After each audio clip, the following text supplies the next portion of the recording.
हाँ जी बच्चे, अपना टॉपिक है आज block diagram of computer. Block diagram of computer मीनस कि कंप्यूटर ਜਿਹੜਾ ਹੈ ਉਹਦਾ ਵਰਕ ਕਰਨ ਦਾ ਜਿਹੜਾ ਹੈ ਤਰੀਕਾ ਕੀ ਹੈ। ਮਤਲਬ ਕਿ ਇੰਟਰਨਲੀ ਜਿਹੜੀ ਪ੍ਰੋਸੈਸਿੰਗ ਹੋ ਰਹੀ ਹੈ, ਠੀਕ ਹੈ, ਉਹਦੇ ਵਿੱਚ ਕੀ ਸਟੈਪ ਨੇ, ਕਿੱਥੋਂ ਡੇਟਾ ਜਾਂਦਾ ਹੈ, ਕਿੱਥੋਂ ਰਿਜ਼ਲਟ ਆਉਂਦਾ ਹੈ, ਕੌਣ ਉਸ ਰਿਜ਼ਲਟ ਨੂੰ ਪ੍ਰੋਸੈਸ ਕਰਦਾ, ਉਸ ਇਨਪੁੱਟ ਨੂੰ ਪ੍ਰੋਸੈਸ ਕਰਦਾ ਹੈ ਅਤੇ ਆਊਟਪੁੱਟ ਦੇ ਵਿੱਚ ਕਨਵਰਟ ਕਰਦਾ ਹੈ, ਠੀਕ ਹੈ। ਉਹ ਸਾਰੀਆਂ ਚੀਜ਼ਾਂ ਬਲੌਕ ਡਾਇਗਰਾਮ ਦੇ ਵਿੱਚ ਆਪਾਂ ਡਿਸਕਸ ਕਰਾਂਗੇ, ਠੀਕ ਹੈ। ਤਾਂ ਸਭ ਤੋਂ ਪਹਿਲੀ ਯੂਨਿਟ ਜਿਹੜੀ ਹੈ, ਦੇਖੋ ਇਹਨਾਂ ਨੇ ਆਪਾਂ ਨੂੰ ਕੀ ਸਮਝਾਇਆ ਇਸ ਡਾਇਗਰਾਮ ਦੇ ਵਿੱਚ ਕਿ ਜਿਹੜਾ ਇਨਪੁੱਟ ਯੂਨਿਟ ਹੈ ਉੱਥੋਂ ਪ੍ਰੋਗਰਾਮ ਐਂਡ ਡਾਟਾ ਜਾ ਰਿਹਾ, ਸਟੋਰੇਜ ਯੂਨਿਟ ਜਾ ਰਿਹਾ, ਸਟੋਰੇਜ ਯੂਨਿਟ ਤੋਂ ਫਿਰ ਕੰਟਰੋਲ ਯੂਨਿਟ 'ਚ ਜਾ ਰਿਹਾ, ਠੀਕ ਹੈ। ਕੰਟਰੋਲ ਯੂਨਿਟ ਤੋਂ ਫਿਰ ਪ੍ਰੋਸੈਸ ਹੋ ਕੇ ਵਾਪਸ ਜਿਹੜੀ ਹੈ ਸਟੋਰੇਜ ਯੂਨਿਟ ਦੇ ਵਿੱਚ ਆ ਰਿਹਾ। ਜਦੋਂ ਉਹ ਪ੍ਰੋਸੈਸ ਹੋ ਗਿਆ ਫਿਰ ਉਹ ਕਿਹਦੇ ਕੋਲ ਜਾ ਰਿਹਾ, ਆਊਟਪੁੱਟ ਯੂਨਿਟ ਕੋਲ ਜਾ ਰਿਹਾ। ਤਾਂ ਠੀਕ ਹੈ, ਇਸੇ ਚੀਜ਼ ਨੂੰ ਆਪਾਂ ਸਾਰੇ ਨੂੰ ਕੀ ਕਰਨਾ, ਅੱਜ ਡਿਸਕਸ ਕਰਨਾ ਹੈ ਕਿ ਜਿਹੜਾ ਇਨਪੁੱਟ ਯੂਨਿਟ ਹੈ ਇਸ ਦੇ ਵਿੱਚ ਦੇਖੋ ਇਹ ਤਾਂ ਆਪਾਂ ਨੂੰ ਸਮਝ ਆ ਗਿਆ ਕਿ ਵਰਕ ਕਿਵੇਂ ਹੋ ਰਿਹਾ ਹੈ। ਇਨਪੁੱਟ ਯੂਨਿਟ ਤੋਂ ਡੇਟਾ ਜਾ ਰਿਹਾ, ਸਟੋਰੇਜ ਯੂਨਿਟ ਦੇ ਵਿੱਚ ਜਾ ਕੇ ਸਟੋਰ ਹੋ ਰਿਹਾ, ਸਟੋਰੇਜ ਯੂਨਿਟ ਤੋਂ ਪ੍ਰੋਸੈਸਿੰਗ ਯੂਨਿਟ ਯਾਨੀ CPU ਦੇ ਵਿੱਚ ਜਾ ਰਿਹਾ, CPU ਤੋਂ ਪ੍ਰੋਸੈਸ ਹੋ ਕੇ ਬੈਕ ਫਿਰ ਸਟੋਰੇਜ ਯੂਨਿਟ ਦੇ ਵਿੱਚ ਆ ਰਿਹਾ ਅਤੇ ਸਟੋਰੇਜ ਯੂਨਿਟ ਦੇ ਵਿੱਚ ਜਿਹੜਾ ਪ੍ਰੋਸੈਸ ਕੀਤਾ ਹੋਇਆ ਡਾਟਾ ਆਊਟਪੁੱਟ ਯੂਨਿਟ 'ਚ ਜਾ ਰਿਹਾ। ਤਾਂ ਹੁਣ ਆਪਾਂ ਮੇਨਲੀ ਸਭ ਤੋਂ ਪਹਿਲਾਂ ਡਿਸਕਸ ਕਰਦੇ ਹਾਂ ਇਨਪੁੱਟ ਯੂਨਿਟ ਨੂੰ। ਤਾਂ ਇਨਪੁੱਟ ਯੂਨਿਟ ਕੀ ਕੰਮ ਕਰਦਾ ਹੈ, ਮਤਲਬ ਕਿਹੜੇ ਫੰਕਸ਼ਨਸ ਇਹ ਪਰਫੋਰਮ ਕਰਦਾ ਹੈ। ਪਹਿਲਾਂ ਤਾਂ ਕੀ ਹੈ, ਆਊਟਸਾਈਡ ਵਰਡ ਯਾਨੀ ਆਪਣੇ ਤੋਂ ਕੀ ਹੈ, ਇੰਸਟਰਕਸ਼ਨ ਤੇ ਡੇਟਾ ਲੈਂਦਾ ਹੈ, ਐਕਸੈਪਟ ਕਰਦਾ ਹੈ। ਤੁਸੀਂ ਦੇਖੋ ਡੇਟਾ ਅਤੇ ਇੰਸਟਰਕਸ਼ਨ 'ਚ ਕਨਫਿਊਜ਼ ਨਾ ਹੋਇਓ, ਮੈਂ ਪਹਿਲਾਂ ਵੀ ਤੁਹਾਨੂੰ ਕਈ ਵਾਰ ਸਮਝਾ ਚੁੱਕੀ ਹਾਂ। ਡੇਟਾ ਐਂਡ ਇੰਸਟਰਕਸ਼ਨ ਮੀਨਸ ਜਿਵੇਂ ਮੈਂ ਕਹਤਾ ਮੈਂ ਐਡੀਸ਼ਨ ਕਰਵਾਉਣਾ ਹੈ 10 + 20, ਓਕੇ।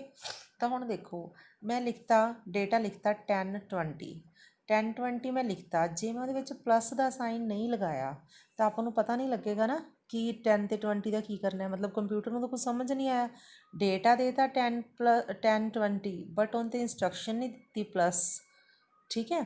ਤਾਂ ਕੀ ਹੈ, ਪਹਿਲਾਂ ਇਹ ਆਪਣੇ ਤੋਂ ਕੀ ਹੈ, ਆਊਟਸਾਈਡ ਵਰਡ ਯਾਨੀ ਆਪਣੇ ਤੋਂ ਡੇਟਾ ਅਤੇ ਇੰਸਟਰਕਸ਼ਨਸ ਕੀ ਹੈ, ਐਕਸੈਪਟ ਕਰਦਾ ਹੈ। ਫਿਰ ਉਹਨਾਂ ਇੰਸਟਰਕਸ਼ਨਸ ਨੂੰ ਕੰਪਿਊਟਰ ਐਕਸੈਪਟੇਬਲ ਫਾਰਮ 'ਚ ਕਨਵਰਟ ਕਰਦਾ ਹੈ। ਹੁਣ ਕੰਪਿਊਟਰ ਐਕਸੈਪਟੇਬਲ ਫਾਰਮ ਮਤਲਬ ਬਾਇਨਰੀ ਲੈਂਗੁਏਜ ਕਨਵਰਟ ਕਰਦਾ ਹੈ, ਕਿਉਂਕਿ ਆਪਾਂ ਜਿਹੜੀ ਲੈਂਗੁਏਜ ਲਿਖੀ ਉਹ ਕੰਪਿਊਟਰ ਨੂੰ ਸਮਝ ਨਹੀਂ ਆਉਂਦੀ, ਕੰਪਿਊਟਰ ਕਿਹੜੀ ਐਕਸੈਪਟ ਕਰੂਗਾ, ਬਾਇਨਰੀ। ਤਾਂ ਫਿਰ ਜਿਹੜਾ ਇਨਪੁੱਟ ਯੂਨਿਟ ਹੈ ਉਹ ਜਿਹੜਾ ਆਪਣਾ ਲਿਖਿਆ ਹੋਇਆ ਡੇਟਾ ਅਤੇ ਇੰਸਟਰਕਸ਼ਨਸ ਹੈ ਉਹਨਾਂ ਨੂੰ ਕਨਵਰਟ ਕਰ ਦਿੰਦਾ ਬਾਇਨਰੀ ਲੈਂਗੁਏਜ ਦੇ ਵਿੱਚ। ਅਤੇ ਬਾਇਨਰੀ ਇਹ ਸਾਰੀਆਂ ਇੰਸਟਰਕਸ਼ਨਸ ਅਤੇ ਡੇਟਾ ਕੀ 'ਚ ਪਹੁੰਚਾ ਦਿੰਦਾ ਹੈਗਾ, ਸਟੋਰੇਜ ਯੂਨਿਟ 'ਚ, ਤਾਂ ਕਿ ਉਹਨਾਂ 'ਤੇ ਫਰਦਰ ਕੋਈ ਜਿਹੜੀ ਵੀ ਪ੍ਰੋਸੈਸਿੰਗ ਹੋਣੀ ਹੈ ਹੋ ਸਕੇ। ਅਤੇ ਇਨਪੁੱਟ ਜਿਹੜੇ ਡਿਵਾਈਸ ਹੈਗੇ ਆ ਉਹ ਕਿਹੜੇ ਹੈ, ਕੀਬੋਰਡ, ਮਾਊਸ, ਜੋਇਸਟਿਕ, ਕੈਮਰਾ ਵਗੈਰਾ, ਇਹ ਆਪਾਂ ਚਲੋ ਕਰ ਚੁੱਕੇ ਹਾਂ, ਠੀਕ ਹੈ। ਆਪਣਾ ਸਾਰਾ ਹੋ ਗਿਆ ਇਨਪੁੱਟ ਯੂਨਿਟ। ਉਸ ਤੋਂ ਬਾਅਦ ਆਪਾਂ ਪਹਿਲਾਂ ਸਟੋਰੇਜ ਯੂਨਿਟ ਅਤੇ ਇਹਨਾਂ ਤੋਂ ਪਹਿਲਾਂ ਡਿਸਕਸ ਕਰਦੇ ਹਾਂ ਆਊਟਪੁੱਟ ਯੂਨਿਟ ਨੂੰ। ਤਾਂ ਹੁਣ ਤੁਸੀਂ ਦੇਖੋ ਜਿਹੜਾ ਇਨਪੁੱਟ ਯੂਨਿਟ ਹੈ ਉਹਨੇ ਕੀ ਕੀਤਾ, ਜਿਹੜਾ ਇਨਪੁੱਟ ਆਪਣੇ ਤੋਂ ਲੈ ਲਈ ਡੇਟਾ ਅਤੇ ਇੰਸਟਰਕਸ਼ਨਸ, ਅਤੇ ਆਊਟਪੁੱਟ ਯੂਨਿਟ ਕੀ ਕਰੂਗਾ ਜਿਹੜਾ ਹੁਣ ਦੇਖੋ ਮੈਂ ਤੁਹਾਨੂੰ ਕੀ ਦੱਸਿਆ ਹੈਗਾ ਕਿ ਜਿਹੜਾ ਰਿਜ਼ਲਟ ਹੈ, ਰਿਜ਼ਲਟ ਕੀ ਹੈ, ਮੰਨ ਲਓ ਮੈਂ ਲਿਖਿਆ 10 + 20, ਉਹਦਾ ਜਿਹੜਾ ਰਿਜ਼ਲਟ ਹੋਊਗਾ ਉਹ ਆਪਣੇ ਸਾਹਮਣੇ ਕੌਣ ਸ਼ੋ ਕਰੂਗਾ, ਆਊਟਪੁੱਟ ਯੂਨਿਟ, ਠੀਕ ਹੈ। ਉਹ ਕੰਮ ਕਿਹਦਾ, ਆਊਟਪੁੱਟ ਯੂਨਿਟ ਦਾ। ਤਾਂ ਕੀ ਕਹਿੰਦਾ ਹੈ, ਜਿਹੜਾ ਆਊਟਪੁੱਟ ਯੂਨਿਟ ਹੈ ਉਹ ਰਿਜ਼ਲਟ ਕੀ ਹੈ, ਲੈ ਲੈਂਦਾ ਸਟੋਰੇਜ ਯੂਨਿਟ ਤੋਂ, ਠੀਕ ਹੈ। ਜਿਹੜਾ ਕੋਡਿਡ ਫਾਰਮ 'ਚ ਹੁੰਦਾ ਉਹ ਕੋਡਿਡ ਬਾਇਨਰੀ ਫਾਰਮ ਦੇ ਵਿੱਚ ਹੁੰਦਾ, ਆਪਾਂ ਨੂੰ ਸਮਝ ਨਹੀਂ ਆਉਂਦਾ, ਠੀਕ ਹੈ। ਆਪਾਂ ਰਿਜ਼ਲਟਸ ਨੂੰ ਸਮਝ ਸਕਦੇ, ਉਹਨੂੰ ਕਨਵਰਟ ਕੀਤਾ ਜਾਂਦਾ ਹੈ ਹਿਊਮਨ ਐਕਸੈਪਟੇਬਲ ਫਾਰਮ ਦੇ ਵਿੱਚ ਜਾਂ ਹਿਊਮਨ ਰੀਡੇਬਲ ਫਾਰਮ ਦੇ ਵਿੱਚ, ਤਾਂ ਕਿ ਆਪਾਂ ਨੂੰ ਉਹ ਸਮਝ ਆ ਸਕੇ। ਫਿਰ ਉਹ ਜਿਹੜਾ ਰਿਜ਼ਲਟ ਹੈ ਉਹ ਆਊਟਸਾਈਡ ਵਰਡ ਨੂੰ ਸਪਲਾਈ ਕੀਤਾ ਜਾਂਦਾ ਕਿਹਦੇ ਦੁਆਰਾ, ਆਊਟਪੁੱਟ ਯੂਨਿਟ ਦੇ ਦੁਆਰਾ, ਠੀਕ ਹੈ। ਅਤੇ ਐਗਜ਼ਾਮਪਲਸ ਕੀ ਨੇ, monitor, projector, printer, plotter, speaker, etcetera. ਤਾਂ ਦੇਖੋ ਇਨਪੁੱਟ ਅਤੇ ਆਊਟਪੁੱਟ ਯੂਨਿਟ ਦਾ ਆਪਾਂ ਨੂੰ ਪਤਾ ਲੱਗ ਗਿਆ ਕਿ ਆਪਣੇ ਤੋਂ ਡੇਟਾ ਅਤੇ ਇੰਸਟਰਕਸ਼ਨ ਲੈਂਦਾ ਕੌਣ ਹੈ, ਇਨਪੁੱਟ ਯੂਨਿਟ, ਅਤੇ ਆਪਾਂ ਨੂੰ ਉਸ ਦਾ ਰਿਜ਼ਲਟ ਕੌਣ ਦਿੰਦਾ, ਆਊਟਪੁੱਟ ਯੂਨਿਟ, ਓਕੇ। ਤਾਂ ਉਸ ਦੇ ਵਿਚਾਲੇ ਜਿਹੜਾ ਇਨ ਬਿਟਵੀਨ ਜਿਹੜਾ ਸਾਰਾ ਕੰਮ ਹੁੰਦਾ ਹੈ, ਠੀਕ ਹੈ। ਹੁਣ ਦੇਖੋ ਜਿਹੜਾ ਇਨਪੁੱਟ ਯੂਨਿਟ ਹੈ, ਠੀਕ ਹੈ, ਉਸ ਤੋਂ ਬਾਅਦ ਮੰਨ ਲਓ ਮੈਂ ਕਿਹਾ ਕਿ ਮੈਨੇ 10 + 20 ਕੀ ਹੈ, ਮਤਲਬ ਐਡੀਸ਼ਨ ਕਰਨਾ ਹੈ 10 ਅਤੇ 20 ਦਾ। ਹੁਣ ਦੇਖੋ ਉਹ 10 ਅਤੇ 20 ਜਿਹੜਾ ਡੇਟਾ ਹੈ ਇਨਪੁੱਟ ਯੂਨਿਟ ਕਿਹਨੂੰ ਭੇਜੂਗਾ, ਸਟੋਰੇਜ ਯੂਨਿਟ ਨੂੰ। ਸਟੋਰੇਜ ਯੂਨਿਟ ਨੂੰ ਕਿਉਂ ਭੇਜ ਰਿਹਾ ਹੈ, ਕਿਉਂਕਿ ਉਹਦੀ ਜਿਹੜਾ ਉਹਨ 'ਤੇ ਮਤਲਬ ਐਡੀਸ਼ਨ ਕਰਨਾ ਹੈ ਉਹ ਕਰੂਗਾ ਤਾਂ CPU, ਪਰ ਪਹਿਲਾਂ ਸਟੋਰੇਜ ਯੂਨਿਟ ਡਾਟਾ ਜਾਊਗਾ ਜਦੋਂ CPU ਫ੍ਰੀ ਹੋਊਗਾ ਪ੍ਰੋਸੈਸਿੰਗ ਵਾਸਤੇ, ਉਦੋਂ ਸਟੋਰੇਜ ਯੂਨਿਟ ਦੇ ਵਿੱਚੋਂ ਡਾਟਾ CPU ਕੋਲ ਜਾਊਗਾ। ਉਨੇ ਟਾਈਮ ਵਾਸਤੇ ਡਾਟਾ ਕਿੱਥੇ ਰਹੂਗਾ? ਸਟੋਰੇਜ ਯੂਨਿਟ ਵਾਸਤੇ। ਤਾਂ ਕਹਿੰਦੇ ਸਟੋਰੇਜ ਯੂਨਿਟ ਕੀ ਕਰਦਾ? ਹੋਲਡ ਕਰਦਾ ਜਾਂ ਸਟੋਰ ਕਰਦਾ ਡਾਟਾ ਤੇ ਇੰਸਟਰਕਸ਼ਨਸ ਜਿਹੜੀਆਂ ਪ੍ਰੋਸੈਸਿੰਗ ਵਾਸਤੇ ਚਾਹੀਦੀਆਂ ਹੈ। ਹੁਣ ਜਦੋਂ CPU ਪ੍ਰੋਸੈਸ ਕਰੂਗਾ ਉਹਨੂੰ ਕੀ ਚਾਹੀਦਾ? 10 ਚਾਹੀਦਾ, 20 ਚਾਹੀਦਾ, ਪਲੱਸ ਚਾਹੀਦਾ। ਤਾਂ ਕੀ ਹੈ ਉਹ ਇੰਸਟਰਕਸ਼ਨਸ ਕੀ ਹੈ ਜਿਹੜੀਆਂ ਪ੍ਰੋਸੈਸਿੰਗ ਵਾਸਤੇ ਚਾਹੀਦੀਆਂ ਹੈਗੀਆਂ ਇਨਪੁਟ ਯੂਨਿਟ ਤੋਂ ਰਿਸੀਵ ਕਰਕੇ ਸਟੋਰੇਜ ਯੂਨਿਟ ਆਪਦੇ ਕੋਲ ਰੱਖ ਲੈਂਦਾ। ਇਸ ਤੋਂ ਇਲਾਵਾ ਹੋਰ ਕੀ ਰੱਖਦਾ? ਕਹਿੰਦੇ ਇੱਕ ਤਾਂ ਇਹ ਰੱਖਦਾ, ਇੱਕ ਜਿਹੜੇ ਇੰਟਰਮੀਡੀਏਟ ਰਿਜ਼ਲਟਸ।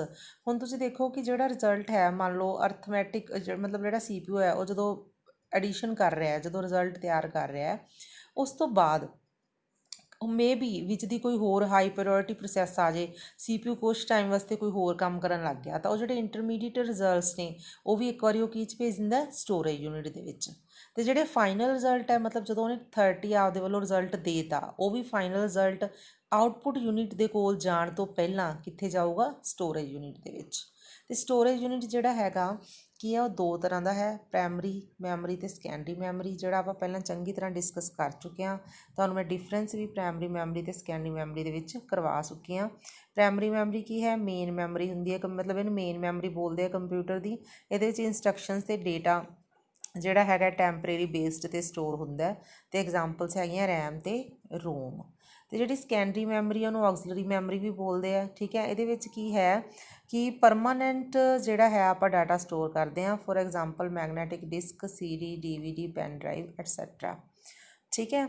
ਤਾਂ ਉਸ ਤੋਂ ਬਾਅਦ ਕੀ ਹੈ, ਮਤਲਬ ਕਿ ਜਿੰਨਾ ਚਿਰ ਕੀ ਹੈ ਕੰਪਿਊਟਰ ਜਿੰਨਾ ਚਿਰ ਕਰੰਟਲੀ ਵਰਕ ਕਰ ਰਿਹਾ, ਠੀਕ ਹੈ, ਉਨਾ ਚਿਰ ਤਾਂ ਸਾਰਾ ਡਾਟਾ ਕੀ 'ਚ ਹੁੰਦਾ? ਪ੍ਰਾਇਮਰੀ ਮੈਮਰੀ 'ਚ ਹੁੰਦਾ। ਪਰ ਜਦੋਂ ਆਪਾਂ ਕੀ ਹੈ ਉਸ ਡਾਟੇ ਨੂੰ ਸੇਵ ਕਰ ਦਿੰਦੇ ਹਾਂ, ਠੀਕ ਹੈ, ਤਾਂ ਉਦੋਂ ਕੀ ਹੈ ਉਹ ਡਾਟਾ ਕਿੱਥੇ ਜਾ ਕੇ ਸੇਵ ਹੋ ਜਾਂਦਾ? ਸੈਕੰਡਰੀ ਮੈਮਰੀ ਦੇ ਵਿੱਚ ਸੇਵ ਹੋ ਜਾਂਦਾ ਹੈ। ਤਾਂ ਹੁਣ ਦੇਖੋ ਇਹ ਤਾਂ ਸਟੋਰੇਜ ਯੂਨਿਟ ਦੀ ਗੱਲ ਹੋ ਗਈ। ਇਨਪੁਟ ਯੂਨਿਟ ਕੀ ਹੈ? ਕਿੱਥੇ ਡਾਟਾ ਭੇਜ ਰਿਹਾ ਹੈਗਾ? ਸਟੋਰੇਜ ਯੂਨਿਟ 'ਚ। ਹੁਣ ਬਟ ਐਕਚੁਅਲੀ ਪ੍ਰੋਸੈਸਿੰਗ ਤਾਂ CPU ਨੇ ਕਰਨੀ ਹੈ ਨਾ, ਠੀਕ ਹੈ, ਸੈਂਟਰਲ ਪ੍ਰੋਸੈਸਿੰਗ ਯੂਨਿਟ, ਠੀਕ ਹੈ। ਇਹਦੇ ਵਿੱਚ ਦੋ ਪਾਰਟਸ ਹੁੰਦੇ ਆ। ਜਿਹੜੀ ਸੈਂਟਰਲ ਪ੍ਰੋਸੈਸਿੰਗ ਯੂਨਿਟ ਹੈ ਨਾ ਉਹਦੇ ਦੋ ਪਾਰਟ ਹੈ, ਦੇਖੋ। ਇੱਕ ਤਾਂ ਹੈ ਕੰਟਰੋਲ ਯੂਨਿਟ ਜਿਹਨੂੰ ਆਪਾਂ CPU ਵੀ ਬੋਲਦੇ ਹਾਂ ਸ਼ਾਰਟ ਫਾਰਮ। ਇੱਕ ਅਰਥਮੈਟਿਕ ਲੌਜਿਕ ਯੂਨਿਟ ਜਿਹਨੂੰ ਆਪਾਂ ALU ਵੀ ਬੋਲਦੇ ਹਾਂ। ਤਾਂ ਹੁਣ ਇਹ ਦੋਨੋਂ ਪਾਰਟ ਕੀ ਹੈ? ਪ੍ਰੋਸੈਸਿੰਗ ਕਰ ਰਿਹਾ। ਕੀ ਪ੍ਰੋਸੈਸਿੰਗ ਕਰ ਰਿਹਾ? ਮਤਲਬ 10 ਅਤੇ 20 ਦਾ ਕੀ ਕਰਾ ਰਹੇ ਆ? ਐਡੀਸ਼ਨ ਕਰ ਰਹੇ ਆ। ਤਾਂ ਕਹਿੰਦੇ ਕੀ ਹੈ ਸੈਂਟਰਲ ਪ੍ਰੋਸੈਸਿੰਗ ਯੂਨਿਟ ਜਿਹੜਾ ਹੈ ਉਹਦੇ ਦੋ ਪਾਰਟ ਹੈ, ਇੱਕ CPU ਅਤੇ ਇੱਕ ALU। ਤਾਂ ਜਿਹੜਾ CPU ਹੈ ਕਹਿੰਦੇ ਇਹਨੂੰ ਕੰਪਿਊਟਰ ਦਾ ਬ੍ਰੇਨ ਬੋਲਿਆ ਜਾਂਦਾ ਹੈ, ਅਤੇ ਸਾਰੀਆਂ ਜਿਹੜੀਆਂ ਮੇਜਰ ਕੈਲਕੂਲੇਸ਼ਨ, ਕੰਪੈਰੀਜ਼ਨ ਸਾਰਾ ਕੁਛ ਕੀ ਹੈ ਇਹਦੇ ਵਿੱਚ ਹੁੰਦਾ ਹੈ, ਠੀਕ ਹੈ। ਤਾਂ ਉਸ ਤੋਂ ਬਾਅਦ ਕੀ ਹੈ ਹੁਣ ਜਿਹੜਾ ਅਰਥਮੈਟਿਕ ਲੌਜਿਕ ਯੂਨਿਟ ਹੈ ਉਹਦੇ ਵਿੱਚ ਇੱਕ ALU ਹੈ, ਇੱਕ CPU ਹੈ। ਅਰਥਮੈਟਿਕ ਲੌਜਿਕ ਯੂਨਿਟ ਜਿਹੜਾ ਹੈਗਾ ਉਹ ਜਿਹੜੇ ਵੀ ਅਰਥਮੈਟਿਕ ਅਤੇ ਲੌਜੀਕਲ ਓਪਰੇਸ਼ਨ ਸਾਰੇ ਪਰਫੋਰਮ ਕਰਨੇ ਹੁੰਦੇ ਆ, ਸਾਰੀਆਂ ਕੈਲਕੂਲੇਸ਼ਨ, ਕੰਪੈਰੀਜ਼ਨਸ, ਠੀਕ ਹੈ, ਇਹ ਸਾਰੇ ਕੀ ਹੈ ALU ਦੇ ਵਿੱਚ ਹੁੰਦੇ ਆ। ਕਹਿੰਦੇ ALU ਜਿਹੜਾ ਹੈਗਾ ਪ੍ਰੋਸੈਸਿੰਗ ਜਦੋਂ ਟੈਂਪਰੇਰੀ ਬੇਸ 'ਤੇ ਥੋੜ੍ਹੇ ਟਾਈਮ ਵਾਸਤੇ ਡਾਟਾ ਵਿੱਚੋਂ ਜਦੋਂ ਉਹਨੂੰ ਲੱਗਦਾ ਹੈ ਕਿ ਇੱਥੇ ਬਹੁਤ ਜ਼ਿਆਦਾ ਸਟੋਰੇਜ ਹੋਇਆ ਪਿਆ, ਉਹ ਪ੍ਰਾਇਮਰੀ ਸਟੋਰੇਜ ਯੂਨਿਟ ਦੇ ਵਿੱਚ ਭੇਜ ਦਿੰਦਾ। ਜਦੋਂ ਉਹਨੂੰ ਲੋੜ ਪੈਂਦੀ ਹੈ ਉਦੋਂ ਕੀ ਹੈ ਪ੍ਰਾਇਮਰੀ ਸਟੋਰੇਜ ਯੂਨਿਟ ਤੋਂ ਲੈ ਲੈਂਦਾ ਹੈ।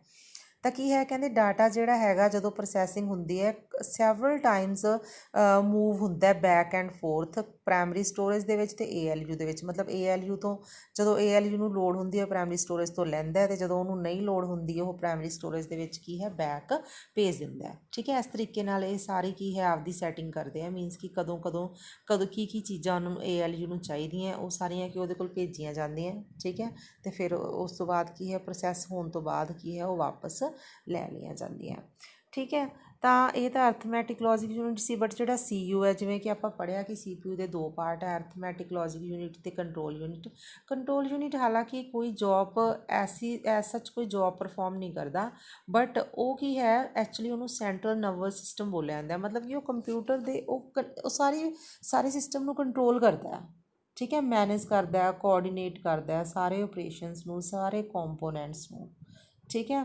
ਤਾਂ ਇਹ ਕੀ ਹੈ ਇੰਸਟਰਕਸ਼ਨਸ ਲੈਂਦਾ, ਇੰਸਟਰਕਸ਼ਨਸ ਸਾਰੀਆਂ ਕੀ ਹੈ ਦੇਖਦਾ ਮੇਨ ਮੈਮਰੀ 'ਚ ਵੀ ਸਹੀ ਤਰੀਕੇ ਨਾਲ ਇੰਟਰਪ੍ਰੇਟ ਸਾਰਾ ਕੁਛ ਹੋ ਰਹੀਆਂ ਇੰਸਟਰਕਸ਼ਨਸ, ਸਾਰੇ ਸਿਗਨਲ ਸਹੀ ਟਾਈਮ 'ਤੇ ਇਸ਼ੂ ਹੋ ਰਹੇ ਆ ਜਾਂ ਨਹੀਂ ਹੋ ਰਹੇ, ਮਤਲਬ ਹਰ ਇੱਕ ਚੀਜ਼ ਨੂੰ ਮੈਨੇਜ ਕਰਨਾ CPU ਦਾ ਕੰਮ ਹੈ। ਜਿਵੇਂ ਕਿ ਆਪਾਂ ਨੂੰ ਇਹਦੇ ਨਾਮ ਤੋਂ ਹੀ ਪਤਾ ਲੱਗ ਰਿਹਾ ਕੰਟਰੋਲ ਯੂਨਿਟ ਮਤਲਬ ਸਾਰਿਆਂ ਨੂੰ ਕੀ ਕਰਦਾ ਕੰਟਰੋਲ ਕਰਦਾ, ਅਤੇ ALU ਕੀ ਕਰਦਾ ਸਾਰੇ ਫੰਕਸ਼ਨਸ ਪਰਫੋਰਮ ਕਰਦਾ। ਇਹ ਦੋਨੋਂ ਕੀ ਨੇ ਪਾਰਟ ਨੇ CPU ਦੇ, ਚਲੋ ਇਹ ਜਿਹੜਾ ਆਊਟਪੁੱਟ ਯੂਨਿਟ ਹੈ ਉਹ ਤਾਂ ਆਪਾਂ ਕਰ ਹੀ ਚੁੱਕੇ ਹਾਂ। ਠੀਕ ਹੈ, ਅਤੇ ਇਹ ਬਲੋਕ ਡਾਇਗਰਾਮ ਬੇਟਾ ਬਹੁਤ ਇੰਪੋਰਟੈਂਟ ਟੋਪਿਕ ਹੈ, ਆਲਮੋਸਟ ਹਰ ਵਾਰ ਪੇਪਰ 'ਚ ਆਉਂਦਾ ਹੀ ਆਉਂਦਾ। ਐਂਡ ਜਿਹੜੀ ਸੈਕਿੰਡ ਥਿੰਗ, ਇਹਦੀ ਜਿਹੜੀ ਡਾਇਗਰਾਮ ਹੈ ਉਹ ਬਹੁਤ ਹੀ ਇੰਪੋਰਟੈਂਟ ਹੈ। ਡਾਇਗਰਾਮ ਤੁਸੀਂ ਜਦੋਂ ਵੀ, ਇਹ ਨਹੀਂ ਹੈ ਕਿ ਤੁਸੀਂ ਕੁਐਸਚਨ ਪੇਪਰ ਦੇ ਵਿੱਚ ਕਰੋ ਅਤੇ ਨਾਲ ਡਾਇਗਰਾਮ ਨਾ ਬਣਾਓ, ਇਹ ਮਸਟ ਹੈ ਡਾਇਗਰਾਮ ਇੱਥੇ ਬਣਾਉਣੀ। ਓਕੇ ਓਕੇ ਬੱਚੇ, ਥੈਂਕ ਯੂ।